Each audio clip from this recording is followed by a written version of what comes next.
Hello everyone, welcome to English with Deepthi, and today we are going to start a new poem, Auntie Jennifer's Tigers. And this poem is in book Flamingo, and this book is of class 12 CBSE board. And today we will learn about this poem. This poem is written by Edrene Rich. Edrene Rich जो है वो एक USA की पोइटिस हैं and एड्रीन rich को बहुत से awards मिले थे, national book award for poetry, poets prize etcetera. और बेसिकली इस पोएम में एड्रीन रिच ने एक आंटी के बारे में बताया है जो कि अपनी मैरिड लाइफ से बिल्कुल भी खुश नहीं थी। Aunt Jennifer was trapped in a difficult marriage with a man who terrifies her.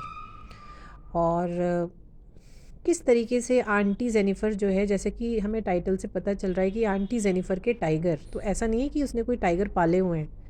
Aunty Jennifer कुछ एम्ब्रॉयडरी कर रही है और वो एम्ब्रॉयडरी किसकी है? टाइगर्स की है। अब हम पढ़ेंगे इसके बारे में।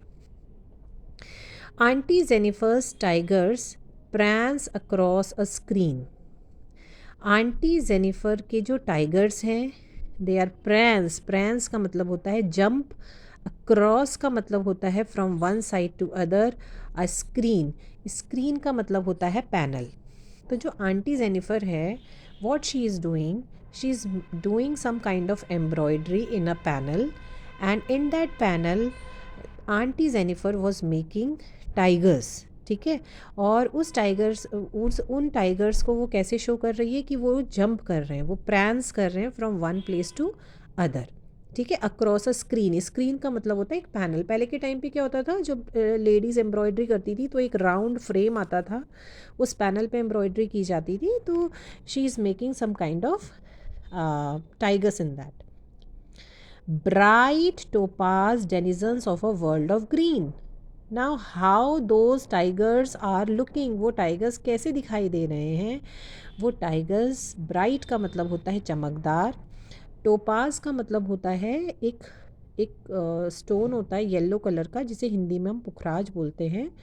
ठीक है, तो वो जो टाइगर्स हैं, क्योंकि टाइगर्स भी येलो कलर के होते हैं, उनमें ब्लैक कलर की स्ट्राइप्स होती है, तो इसी तरीके से वो जो टाइगर्स हैं वो चमक रहे हैं।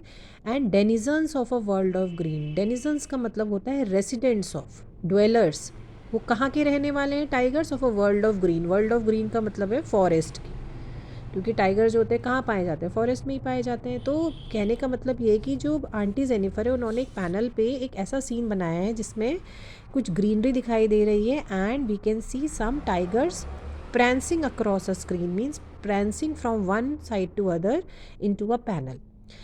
Now one more thing, which figure of speech has been used in second line? Bright topaz denizens of a world of green।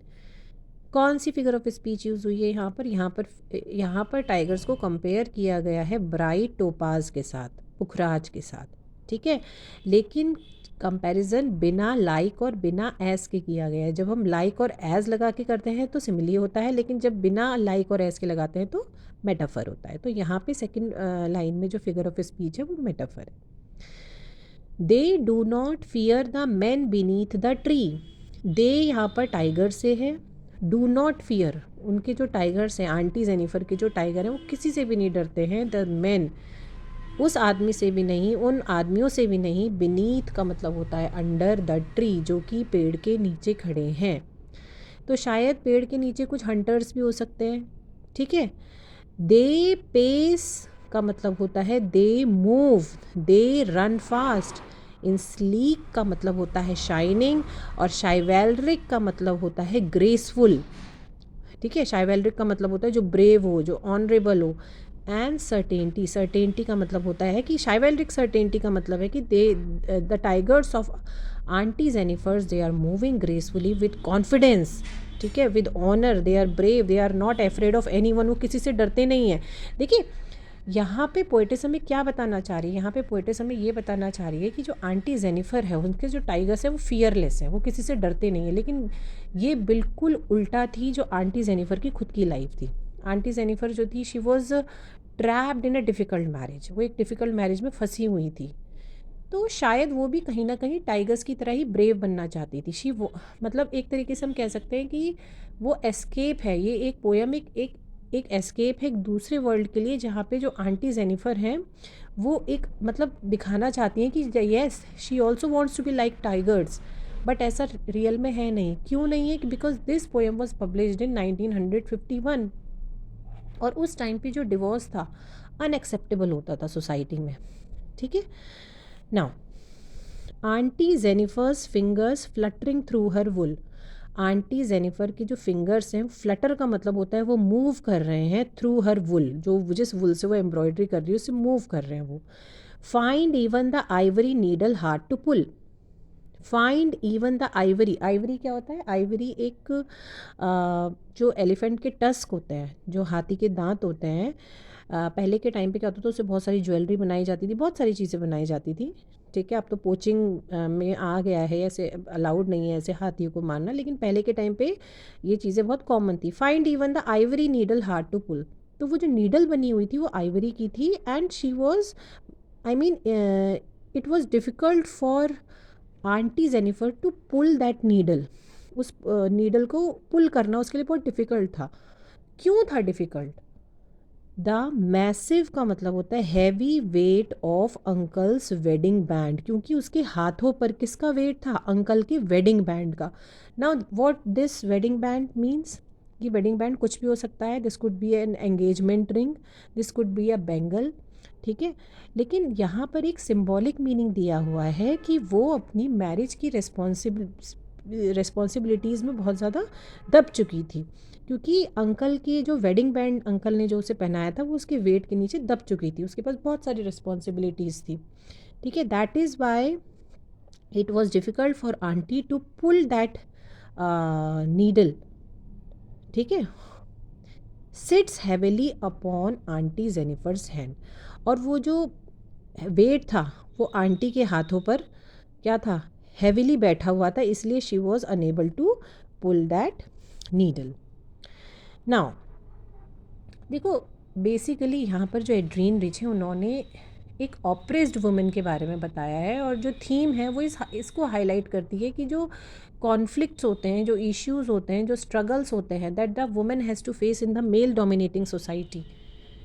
ठीक है, कि किस तरीके से जो एक लेडी होती है उसे एक मेल डोमिनेटिंग सोसाइटी में क्या क्या फेस करना पड़ता है, स्पेशली जब वो एक बुरी हुई मैरिज में फंसी हुई हो। तो यहाँ पर आंटी जेनिफर की लाइफ बिल्कुल भी टाइगर्स जैसी नहीं है, बट वो शायद टाइगर्स जैसा बनना चाहती है, इसलिए वो क्या कर रही है? एम्ब्रॉयडरी कर रही है नाउ, और टाइगर्स बना रही है। Third stanza, when aunty is dead. जब आंटी की क्या हो जाएगी? डेथ हो जाएगी। हर टेरिफाइड का मतलब होता है डरे हुए हाथ, थ्रेटन्ड हैंड्स विल लाई, वो फिर भी वैसे ही रहेंगे। स्टिल रिंग्ड विद ऑर्डील्स का मतलब होता है, still ringed with, encircled with ordeals का मतलब है यहाँ पे hard experience. She was mastered by, she was controlled by, मतलब कि उनकी डेथ के बाद भी उनके जो हाथ हैं वो टेरिफाइड रहेंगे। किससे? With the marriage ordeals she was mastered by, she was controlled by, and she was controlled by whom? She was controlled by her husband. But the tigers in the panel that she made, लेकिन जो tigers उन्होंने बनाए panel पर, will go on prancing, they are fearless, that is why they will keep on jumping, proud and unafraid। वो गर्व के साथ unafraid जो है एक जगह से दूसरी जगह कूदते रहेंगे। तो देखिए, यहाँ पर एड्रीन रिच ने बस यही बताने की कोशिश करी है कि किस तरीके से जो लेडीज़ होती हैं उनको बहुत सारी प्रॉब्लम्स को फेस आउट करना पड़ता है मैरिज में। अगर उन्हें मतलब if a lady doesn't get a good husband, वो उसे नहीं समझता है, और किस तरीके से जो आंटी जेनिफर थी वो किस तरीके से टाइगर्स बनाकर ये शो करना चाहती थी कि वो भी एक तरीके से टाइगर्स की तरह ब्रेव बनना चाहती हैं। तो लास्ट की लाइन जो ये है कि the heavy weight of her married life lies heavy upon Aunt Jennifer's hand. It means she will be having unpleasant memories of her husband की unpleasant memories डेथ के बाद भी रहेंगी उनके साथ। तो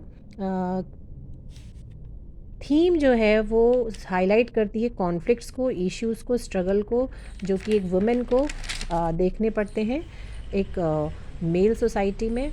और आंट जेनिफर जो है अपनी डेथ के बाद भी फ्री नहीं रहेंगी। जो उसके उनने अनप्लेजेंट एक्सपीरियंस फील किए हैं वो उनका पीछा फिर भी नहीं छोड़ेंगे। But the tigers they will walk confidently, they will jump confidently. Okay, so if you like my explanation, kindly give a thumbs up and like and comment and subscribe. Thank you.